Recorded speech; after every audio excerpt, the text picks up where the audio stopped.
more strong. You're the same. I'll remind my soul, remind my soul, remind my soul. Maker God, all the stars and all their light can come close to glory's throne the way you shine. I'll remind my soul, remind my soul, remind my soul. I'll remind my soul, remind my soul, remind my soul to give it all to you, give it all to you. Every hope becomes restored, worry wears a crown no more. All to you, I'll give it all to you. Peace surpassing here and now, fill us up as we pour out. All to you, all to you, all to you.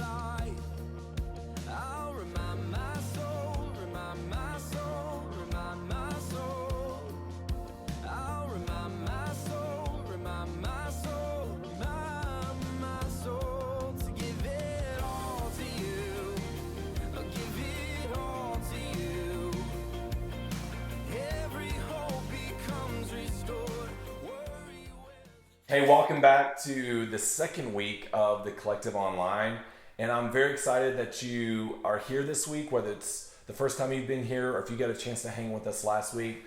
I'm just excited that you get to be a part of today with us. I love what we talked about last week with Moses in the story out of Exodus 3, the story of newness, the story of what God wants to do, the story that God did something that wasn't normal. And today, I want to continue kind of that theme, looking in the Old Testament, looking at the old part of the Bible, the older part of the Bible, and another story where God does something that really doesn't on the surface really make a ton of sense. And so it's a guy named Gideon.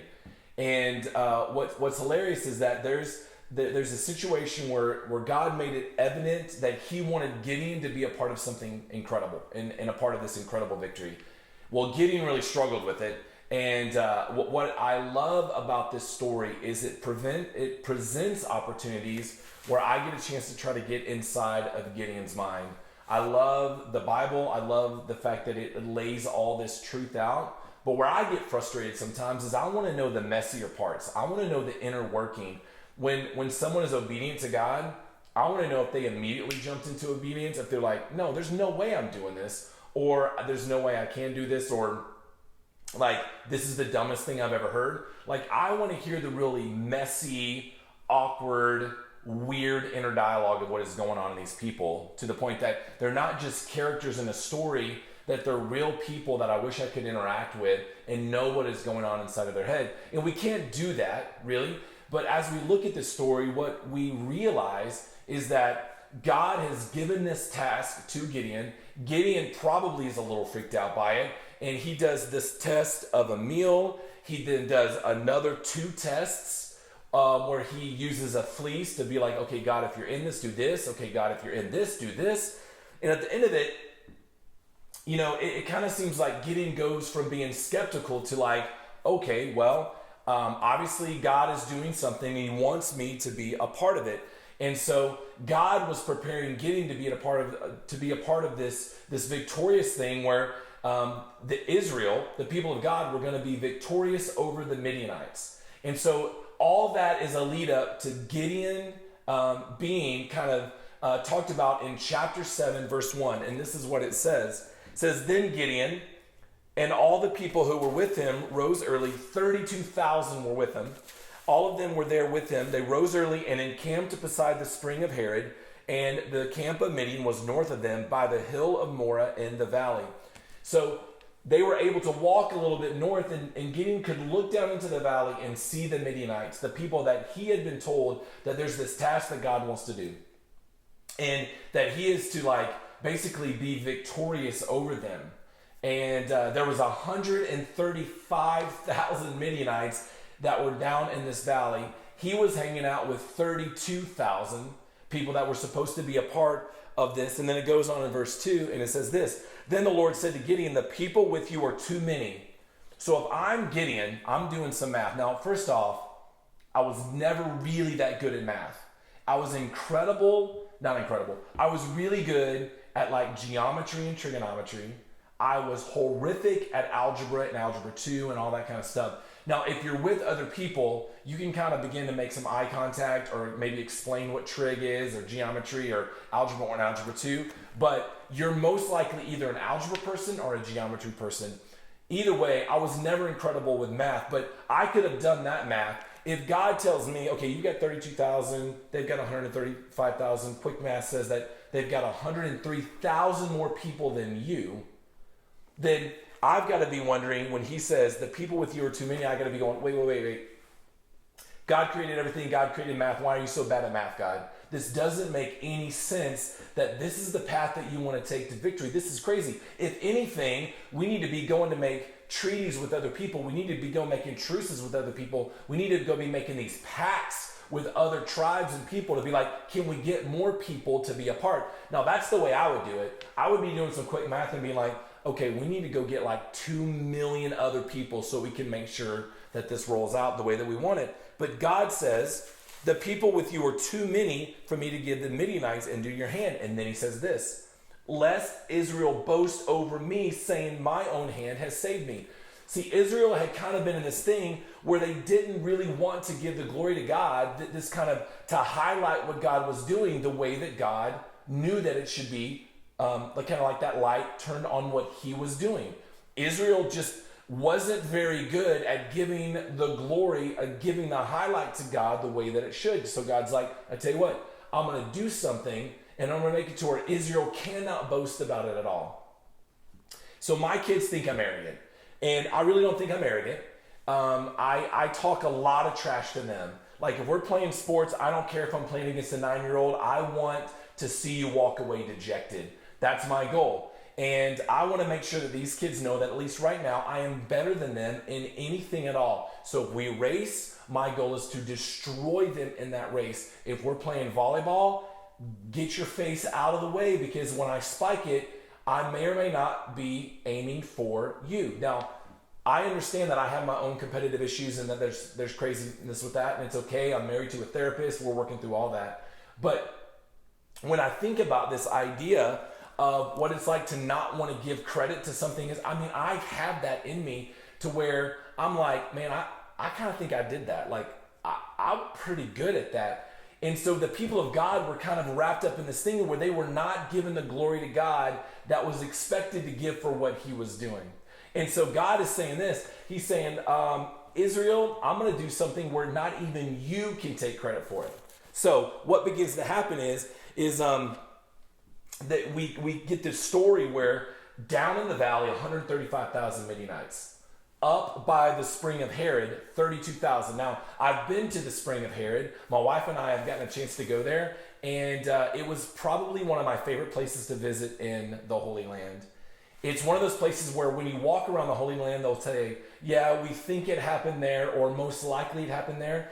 This is one of those places where they say, we know for sure that this spring that is coming out of this side of this hill, this mountain that is flowing right here, this is where this took place. We know for sure that is it. So as I stood there in front of the spring, I know for sure that I am standing near the place where this went down, where Gideon was encamped, where he would have walked over, and I was able to kind of walk over and kind of look down in the valley and be like, that's where the Midianites would have been. And so Gideon is getting ready. Now, what's crazy is just because Gideon has been obedient to this point, he's got this external obedience that's happening, but external obedience doesn't always mean that your heart is ready. Movement doesn't always mean that you're completely obedient. It just means that you're able to follow directions. See, movement means that, okay, I'm going to go this right direction, but inside, inwardly, what is really happening? There's a lot of things I do in life that I move the right direction, but my heart is horrific. Like I could be like, this is the dumbest thing I've ever done. I'm moving and I'm doing this because I think I'm supposed to, but this is not the way that it would go down.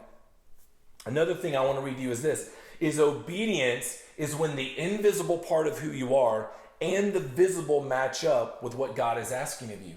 Obedience is when the visible part, the body, and the invisible, the heart, soul, and mind matches up together, and you are doing what God is asking of you. If we're to love him with our heart, soul, mind, and body, that means obedient is with all of that holistically, we are walking forward with what God has in front of us. Now, where was Gideon in this? I have no clue, but I know that he was at least doing what he was supposed to, and you have to believe that at some point along the line, he began to get the visible and the invisible lined up to do what God is asking him to do.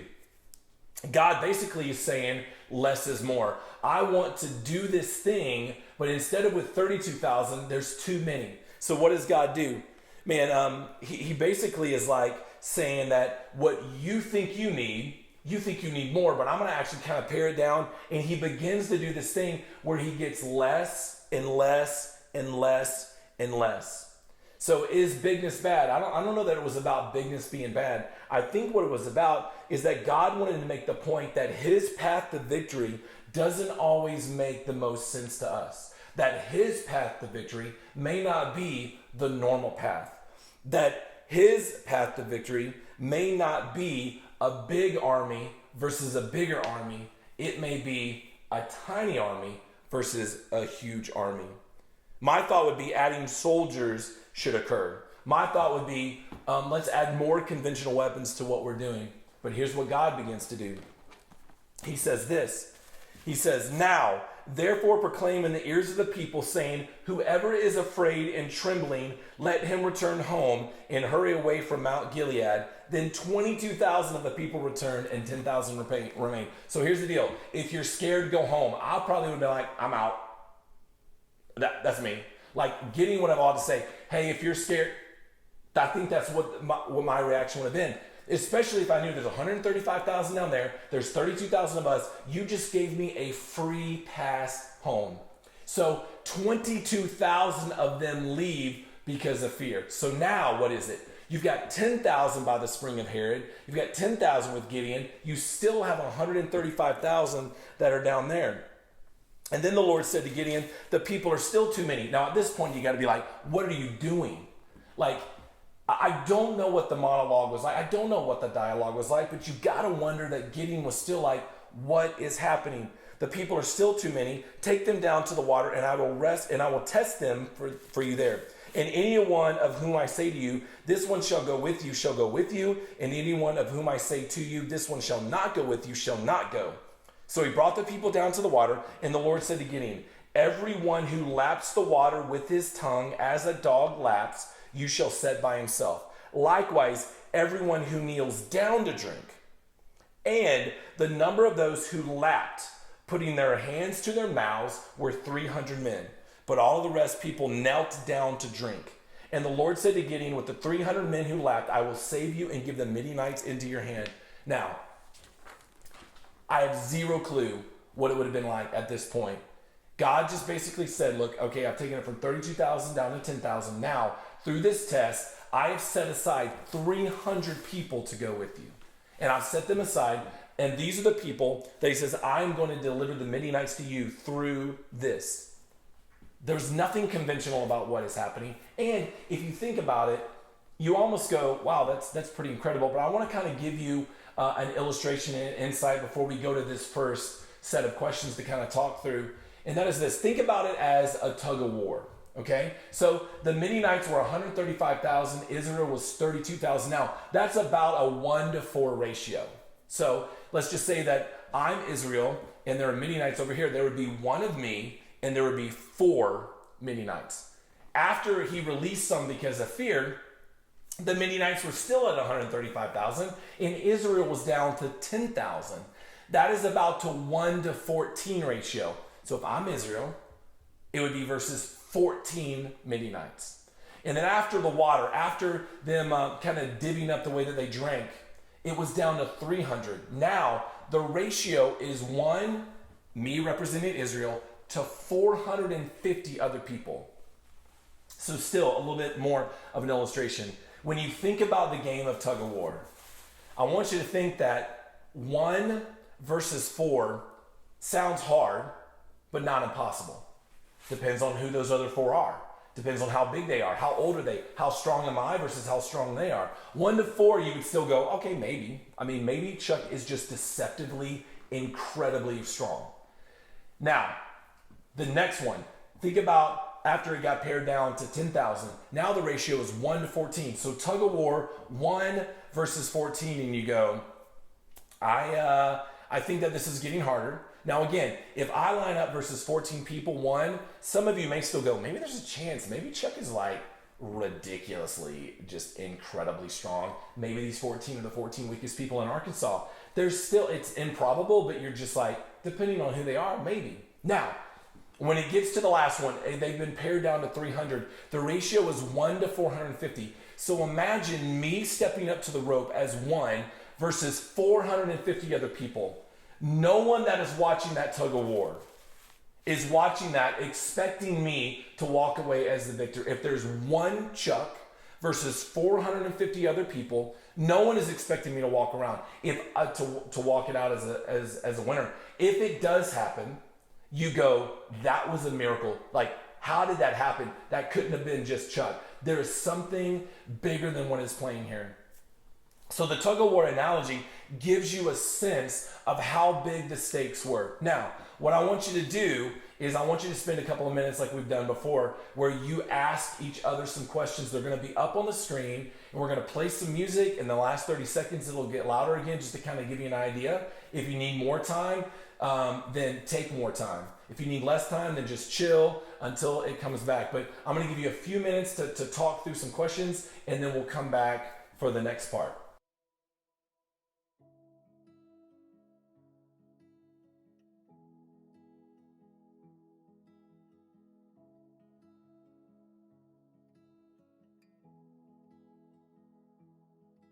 You fight to stay alive. I see the hurt in your eyes.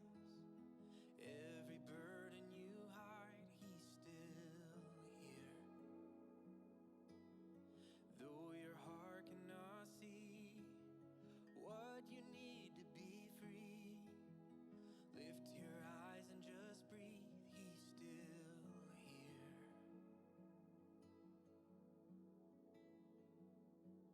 It's not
Okay, I hope that you got a chance to, once again, just kind of talk through those questions. It may be a little bit awkward if you've not had discussion like this before. If you're watching it by yourself, I hope that you still got a chance to kind of to talk through those questions and just think through them yourself.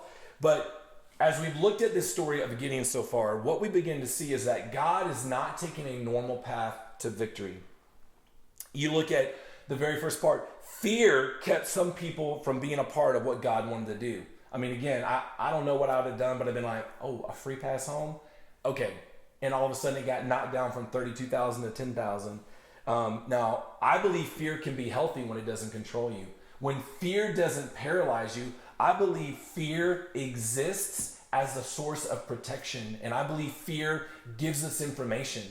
Now, when it controls us and it keeps us paralyzed from doing what God wants us to do, obviously that is not God's best. But fear itself, I believe, is a gift. But in this case, what it did is it controlled them.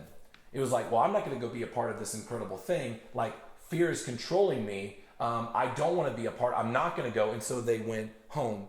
Many of these men were fearful, and it controlled their next step. Some were cut. And a lot of people believe that they were cut because they weren't acting like the enemy was near. I mean, they knew that the Midianites were just right up north down in this valley. And it was like the way that they went after the water is like they weren't being prepared. They weren't actively ready to do what God had called them to do. And so they were cut. There's a lot of opinions of that, but that's what a lot of people really do think. And then it keeps on going. And after you get done with verse 8, it begins to kind of to unfold and to roll out this narrative where God gets even more creative with torches and with the blowing of horns. And he begins to get even more creative with how he has the people space out in timing and strategy and following Gideon and what was beginning to happen. And then it kind of culminates in this time where Gideon gets to this point in it where he was following out God's plan and torches are raised and horns are being blown. And all of a sudden it seems like there are more people than there really are. And the Midianites freak out and get confused and they actually turn on each other and defeat themselves. So God takes 32,000 down to 10,000 down to 300 versus 135,000 during a more mighty army. And God not only creates the situation where it wasn't conventional weapons that won, it wasn't swords and things of that nature, that God had a path to victory that probably did not make sense to Gideon or the other 300. And who knows when it actually kind of clicked that, oh my gosh, look at what God has done. But I know that there had to have been a moment after the Midianites turned on each other and they looked around and saw, I cannot believe that this is what I got to be a part of. I cannot believe that God, instead of adding people, reduced people. And instead of conventional fighting, these men actually got confused by our creativity, confused by our strategy, and turned on each other, and you were defeated. The Midianites were defeated by the people of God who were following God, who were following God's wisdom and creativity. I talked earlier about how fear can be a gift, but in this situation, fear kept people from being a part of what God wanted to do. It controlled them. It paralyzed them to the fact that they didn't want to move forward. There were other people that a lot of people think they were not showing actively the ability to be ready to do what needed to be done. And then you look at the story and you see that Gideon, at all these points, when he got through those first three tests, Gideon had to, as he was moving through these points, had to realize this, that even though victory was assured because of what God was doing, that even though that you know that the enemy is near, for each and every one of us, and I don't know if he addressed the 300, we have to be willing to walk forward in the visible, in our body and in our actions, in the invisible, our heart, our soul, and mind. We need to be willing to be obedient even when God is doing something that doesn't go normal, that doesn't follow a normal routine. Sometimes we think normalness is bad, and normalness isn't bad unless God chooses to be out of the norm and is calling us to be out of the norm. So what does this story have to do with each and every one of us? Well, I believe what this shows is that, again, I'm not Gideon. I am not the original people of God, the original 32,000. I'm not one of them. I'm not actively fighting the Midianites. But what we can learn from this story is when we are walking towards something that God is wanting to do in us, that he at times takes a path that does not make a lot of sense to us. And it's normal to be skeptical, and it's normal to have doubt. We see that in Gideon. But as we begin to get curious, and really that's what Gideon was doing, he had all this curiosity. Is this right? Is this real? And then as he began to know that, he began to walk forward. And I truly do believe at some point the visible and the invisible began to match, and he got to experience something, watching God do something that only he could do, and that when the people of God highlighted what happened, they had to highlight how God stepped in and did something incredible, and that they got to be a part of it and moving forward. So individually, for me, what this teaches me is that there are times in my life, this is what I'm learning from this, is that there are times in my life where I believe God is bringing me to a point where he wants to do something. And he wants to do something to the point that may not make sense to me or make sense to those around me. And it may not make sense to some of you with what God has done in your life. But as he begins to unfold these opportunities to show that he is in this, and he is the author of this, and he is being creative in how he wants to do this, is that I have a choice to make again, just like Moses and how he moves forward. Gideon at some point moved forward visibly. He moved forward in the visible. But I really do believe that at one point, his heart, his soul, his mind, and body were so bought in and on board with what God was doing that even though God was throwing out this incredible scenario, 32,000 to 10,000 to 300 to not even fighting a conventional battle, to where their creativity and the way that they were using the torches and the horns confused them to the point that they turned on each other to gain victory. That at some point Gideon was like, I'm in this because I trust God, and I believe moving forward he has shown me that the next right step is to continue to be obedient. That's what I believe that God is teaching me. And that's what I want us as the collective to be as well. That we are a community, that we are a people coming together for a common purpose, to actively take the next right step with what God is asking us to do. To be obedient, not just visibly, not just in movement, but in the way that we think, the way that our heart is, the entirety of who we are. That heart, soul, mind, and body is moving forward in obedience. And I also hope that we get so many muscle reps that it becomes easier and easier to take steps even when something doesn't make sense. You know, this collective journey has not made a lot of sense to me at times. Again, I'm not Gideon. This is not fighting the Midianites. This is a different situation, a different time, but I do know this, that God, I believe, is choosing to allow me to be a part of something that is somewhat different in not necessarily in the approach, but just in the way that he has chosen in this point in history that we get to walk things out as a church. And I get to be a part of it.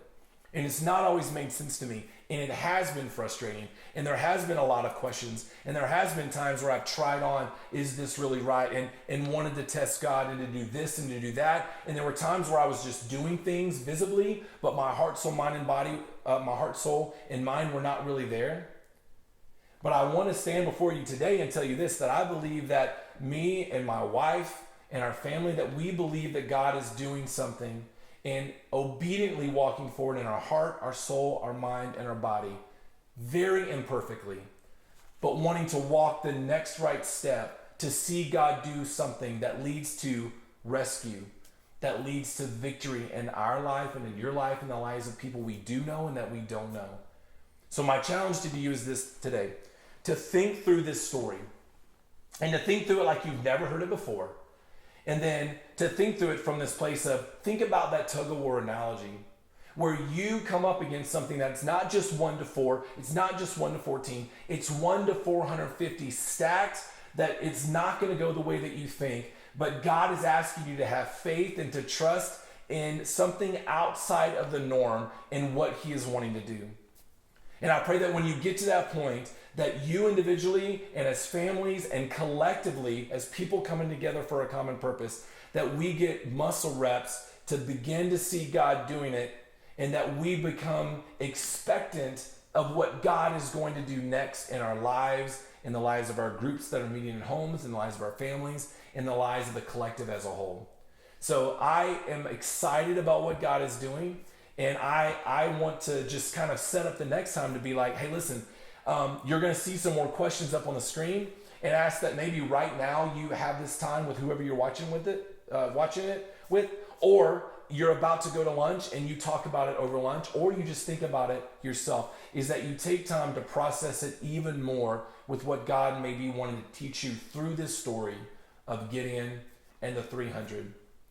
I want to thank you so much for being a part of today. I'm excited that we get to spend this time together every single Sunday. If there's anything that you ever want to talk about God or what he is doing, and about connection or about who we are as the collective, you can email me at chuck@thecollectivechurch.net, and I would love to talk to you more about that. So listen, have an incredible rest of your day, and I can't wait to see you next week.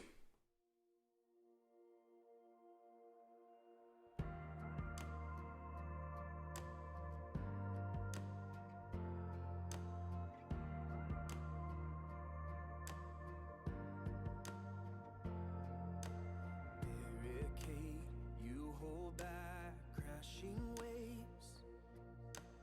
Any storm, weak or strong, you're the same.